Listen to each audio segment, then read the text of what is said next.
مرد کی موجودگی. میرا دل ناخوشگوار انداز میں دھڑکنے لگا. قریب ہو کر میں نے دروازے سے کان لگائے. مرد کہہ رہا تھا, اتنی جلدی تو میں جانے والا نہیں. ماہین کی جذبات میں بھی آواز سنی, جانو تمہارا تو دل بھی نہیں کرتا, اور مجھے اپنی ٹانگوں پر کھڑا رہنا دشوار ہو گیا. اس مرد کی آواز آئی, میری پیاری ماہی کی صورت ہی ایسی ہے کہ ساری زندگی دیکھنے سے بھی دل نہ کرے. وہ بولی, تو پھر کوئی کام دھندا کرنا تاکہ میں اس مصیبت سے طلاق لے کر ہمیشہ کے لیے تمہاری ہو جاؤں. وہ بولا, کام دھندا بھی کر لوں گا.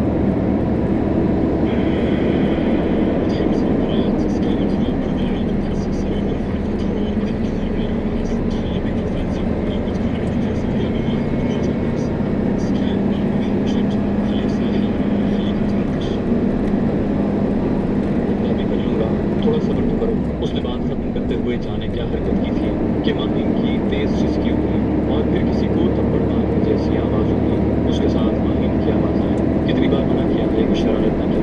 وہ کمین کی سہسا, تم بھی مجھے کام دھندے کا نہ کہا کرو. اس کی آواز مجھے جانی پہچانی لگی تھی. ماہین نے ناراضی بھری آواز میں پوچھا, تو کیا مجھے پانے کے لیے تم اتنا نہیں کر سکتے. اس نے ایک تہکہ لگایا, باجوان تمہیں پانے کے لیے اب مزدوری شروع کر دو. اور میں نے پہچان لیا, وہ اس کا ججزات ناہل تھا.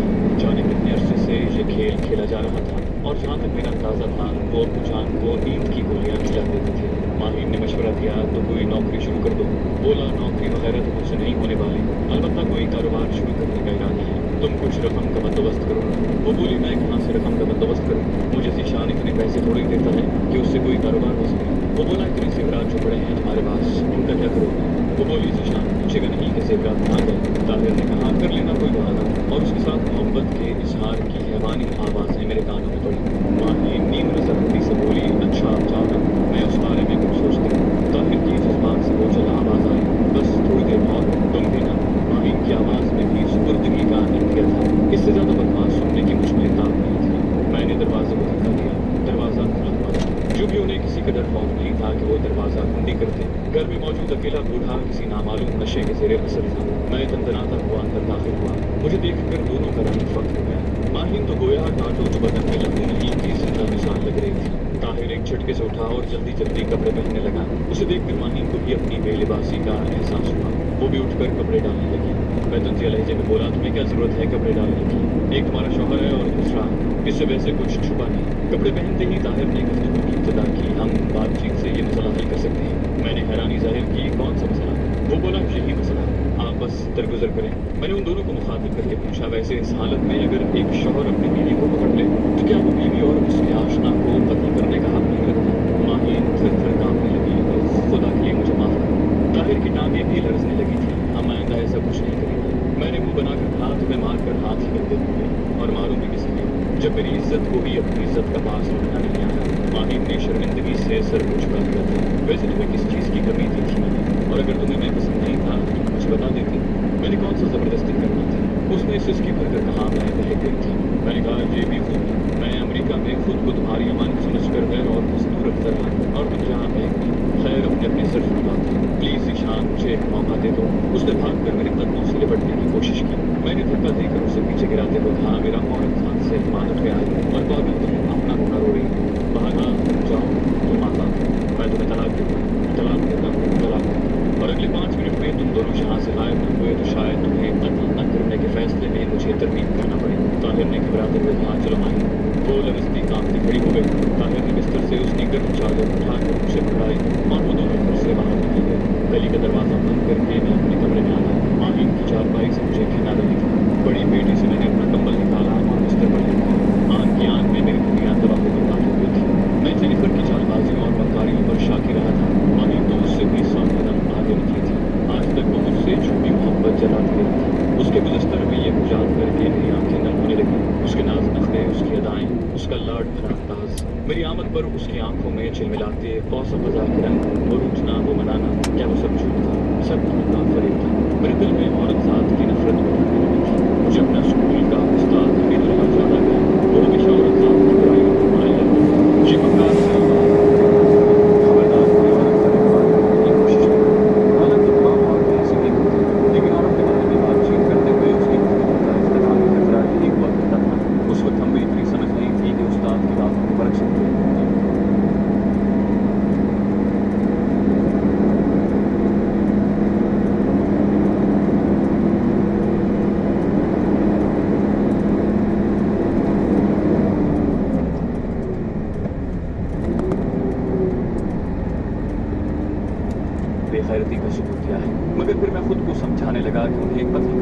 مجھے کیا حاصل ہو جاتا اور دیکھا جاتا تو وہ ایک طرح سے میرے لیے ایک تنظیم ہو چکی تھی۔ صبح کی اذان تک میں یوں ہی حیثیت نام سوچوں میں کیا رہا اور پھر اذان کی آواز سنتے ہی دوسرے خانے میں گھس گیا۔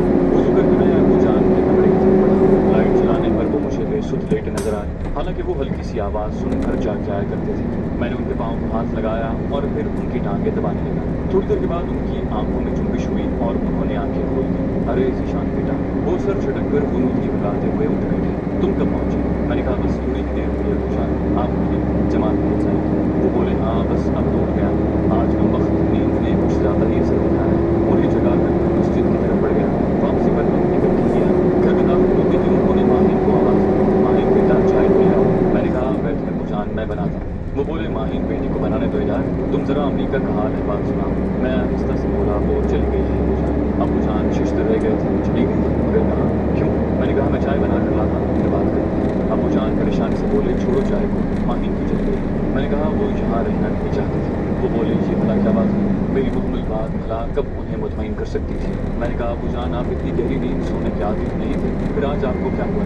وہ بولے اس میں میری نیند کہاں سے ہے؟ ابو جان نے فکرہ مکمل کرنے کی بجائے میری طرف دیکھا اور پھر سوچتے ہوئے بولے ایسا ہفتے میں ایک آدھ بار ہو جاتا ہے، مگر وہ تو ایسی نہیں تھی۔ ابو جان بغیر میرے بتائے بات کی تہ تک پہنچ گئی تھی۔ میں نے کہا میں بھی کسی کے کہنے پر اسے ایسا نہ سمجھتا، مگر آنکھوں دیکھا جھٹلانا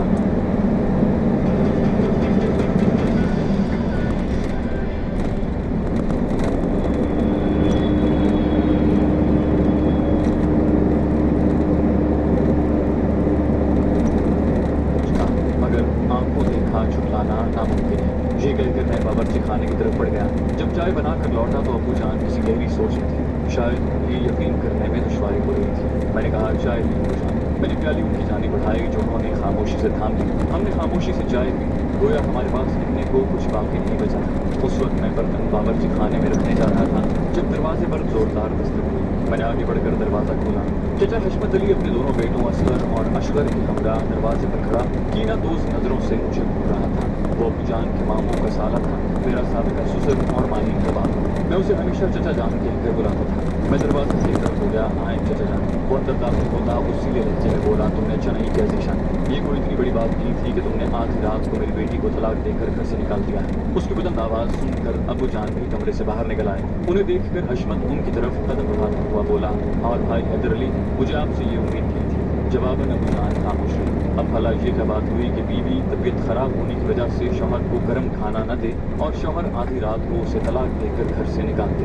غصہ انسان سے بہت کچھ کروا دیتا ہے بھائی صاحب۔ بہرحال کمان سے نکلا تیر اور بیوی کو دیے طلاق کے 3 لفظ واپس نہیں آ سکتے۔ مجھے کچھ کہتا نہ دیکھ کر ابو جان نے بھی اصل بات سے پردہ اٹھانا مناسب نہ سمجھا۔ چچا حشمت علی کا غصہ آسمان کو چھو رہا تھا۔ ویسے شرم و حیا اور غیرت بھی کوئی چیز ہوتی ہے ذیشان میاں، میرا تو دل کر رہا ہے کہ تمہیں مردانگی کا مزہ چکھاؤں، مگر بے غیرت آدمی کی پٹائی سے بھی کچھ حاصل ہونے کی توقع نہیں۔ میں خاموشی سے اس کی باتیں سنتا رہا۔ میں چاہتا تو اصل بات بتا کر اسے شرمندہ کر سکتا تھا، مگر ایک باپ کے لیے بیٹی کی طلاق کا صدمہ ہی کافی تھا۔ اگر وہ اس کی بے راہروی کا سنتا تو شاید کسی سے نظریں ملانے کے قابل نہ رہتا۔ حشمت بھائی غصہ بھولے اور آئے لگے۔ ابو جان نرم طبیعت کے مالک تھے، جھگڑے فساد سے ان کی جان جاتی تھی۔ حشمت علی تنزیہ لہجے میں بولا بیٹھنا اور اس گھر میں جہاں تھوکنا گوارا نہیں کروں گا، اور اس وقت میں تم لوگوں سے بات چیت کرنے نہیں آیا، اپنی بیٹی کا سامان سمیٹنے آیا۔ یہ کہہ کر وہ خاموش کھڑے بیٹوں کو مخاطب ہوا چلو بھائی سامان سمیٹو بھائی۔ وہ دونوں نظریں پھیلائے میرے کمرے کی طرف بڑھے، خود حشمت چچا بھی ان کے پیچھے چل پڑے۔ انہوں نے ہم سے پوچھنے کی زحمت ہی گوارا نہیں کی تھی کہ آیا کوئی ہمارا سامان بھی کمرے میں موجود ہے یا نہیں۔ اصغر اور اشغر سامان کمرے سے نکال کر سینے میں رکھنے لگے۔ اچانک حشمت علی کمرے سے باہر نکلا، اس نے ہاتھ میں بٹوا پکڑا ہوا تھا۔ میں نے اس کے چہرے کی طرف نگاہ دوڑائی، وہاں غصے اور حزبناکی کی جگہ ندامت اور شرمندگی بھرے اثرات تھے۔ قریب آ کر اس نے میرے کندھوں پر ہاتھ رکھے اور پھر سسکیاں کرتے ہوئے مجھ سے لپٹ گیا، مجھے معاف کر دینا بیٹا، میں غلط ہوں۔ میں اس کی بات سن کر حیران رہ گیا، جانے اس کے ہاتھ کیا لگا تھا کہ ایک دم اس کی حالت تبدیل ہو گئی تھی۔ میں نے آہستہ سے پوچھا چچا جان خیر تو ہے، کیا ہوا؟ وہ بولا تمہیں دونوں کو مار دینا چاہتا تھا بیٹا، تھوڑی دیر پہلے والا حشمت کہیں غائب ہو گیا تھا۔ میں نے کہا تو کیا ہوتا چچا، اب بھی تو میرے لیے تو مر ہی گئی ہے نا۔ وہ بولے اس طاہر کی گردن تو میں اتاروں گا۔ چچا نے بٹوا کھول کر میرے سامنے کیا، وہ طاہر کا بٹوا تھا جو وہ غلطی سے ماہین کے بستر پر چھوڑ گیا تھا۔ اس میں اس نے ماہین کی تصویر بھی رکھی ہوئی تھی۔ اس کے علاوہ اس کی اپنی تصویر اور شناختی کارڈ وغیرہ بھی تھا۔ میں نے کہا کوئی ضرورت نہیں چچا، 2 بول پڑوا کر اس کے ساتھ رخصت کر دو۔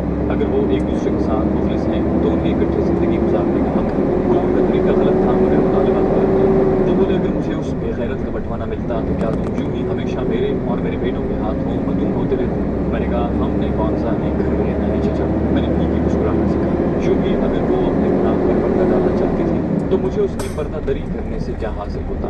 چچا حشمت ابو جان کو مخاطب ہوا میں آپ سے بھی شرمندہ ہوں حیدر بھائی۔ ابو نے اسے تسلی دی اچھا چھوڑو جو ہونا تھا وہ ہو چکا۔ حشمت اپنے بیٹوں کو مخاطب ہوا بیٹا یہ سامان واپس رکھو۔ میں نے جلدی سے کہا نہیں چچا ایسا کیسے ہو سکتا ہے، اور معاف کرنا یہ سامان آپ کا نہیں آپ کی بیٹی کی ملکیت ہے۔ پہلے تو اس نے سختی سے انکار کر دیا مگر پھر ابو جان اور میرے سمجھانے پر وہ سامان لے جانے پر راضی ہو گیا۔ انہوں نے اپنی ٹریکٹر ٹرالی ساتھ لائی تھی۔ اصغر اور اشغر کو بھی اصل بات کی بھنک پڑ گئی تھی، وہ دونوں مجھ سے نظر نہیں ملا پا رہے تھے۔ میں نے مانی کا سارا زیور جو وہ اپنے گھر سے لائی تھی یا اسے ہم نے دیا تھا ان کے حوالے کر دیا۔ جب وہ جانے لگے تو میں نے ایک دن پہلے خریدے ہوئے تحائف بھی یہ کہہ کر ان کے حوالے کر دیے کہ میری یہ کس کام کے، چلو جس کے لیے خریدے ہیں وہی استعمال کر لے۔ غضبناک اور طیش کی حالت میں آنے والے میرا سسر اور سالے ندامت اور خفت بھرے آنسو بہاتے ہوئے رخصت ہوئے۔ ان کے جانے کے تھوڑی دیر بعد میں بھی ابو جان سے اجازت لے کر راولپنڈی روانہ ہو گیا۔ سردار مجھ سے پہلے پہنچ گیا تھا، اس نے مجھ سے گھر کی خیریت پوچھی، جواباً میں نے الحمدللہ کہہ کر اصل بات بتانے سے گریز کیا۔ یوں بھی ایک مسلمان کے لیے اللہ پاک کا شکر تو ہر وقت بنتا ہے مگر ایک انسان کی فطرت عجیب قسم کی ہے، لاکھوں کروڑوں نعمتیں وصول کر کے ایک تکلیف پر رب کریم کی ناشکری پر آمادہ ہو جاتا ہے۔ یونٹ میں ہمیں پرجوش طریقے سے خوش آمدید کہا گیا تھا، خاص کر میری بہت پذیرائی ہوئی تھی۔ 2-3 دن کے بعد ہمیں 10 دن کی چھٹی مل گئی۔ میرے گھر جانے کو دل نہیں کر رہا تھا، میں گھر جانے کی بجائے سوال چلا گیا۔ استاد عمر دراز مجھے بہت محبت سے ملا تھا، میں ان کے ساتھ صحن میں بچھی چارپائی پر بیٹھ کر امریکہ میں گزرے شب و روز دہرانے لگا۔ ساری تفصیل سننے کے بعد اس نے میری تعریف کرنے کی بجائے پوچھا ذیشان بیٹا تم پریشان اور افسردہ کیوں؟ میں نے نفی میں سر ہلایا ایسی کوئی بات نہیں۔ وہ ہنسا تمہارا مطلب ہے میری آنکھیں دکھ کھا رہی ہیں؟ میں نے کہا چھوڑیں سر، دکھ کے بادل برسنے کے لیے تیار ہو گئے تھے۔ وہ میری آنکھوں میں جھانکتے ہوئے کہنے لگا ضروری نہیں کہ آنسو روکنے والا غم چھپانے میں بھی کامیاب ہو جائے۔ میں نے کہا سر مجھے گزرے غموں کو یاد کرنا مناسب معلوم نہیں ہوتا، وہ بولے غم بانٹنے سے ہلکا ہو جاتا ہے بیٹے۔ میں نے صاف گوئی سے کہا کچھ غموں کے تذکرے پر غیرت آمادہ نہیں ہوتی۔